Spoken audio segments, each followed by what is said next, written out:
In this video, I'll give you a quick guide on how you can withdraw money from MoonPay.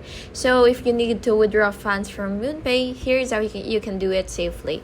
So the first thing that you will have to do is, of course, make sure that you've already logged into your MoonPay with your right credentials. And once you've logged in, you will just have to look for the withdraw option. And by the way, you should make sure that you've already created your profile, you've already verified your account, and activated your portfolio so that you would be able to actually see this feature. So once you see withdraw, you will just have to select it, and then you will select your fiat currency and then enter your bank account details. And then after that, you will just have to enter the amount and then review the fees and confirm the withdrawal and complete any verification that's prompted.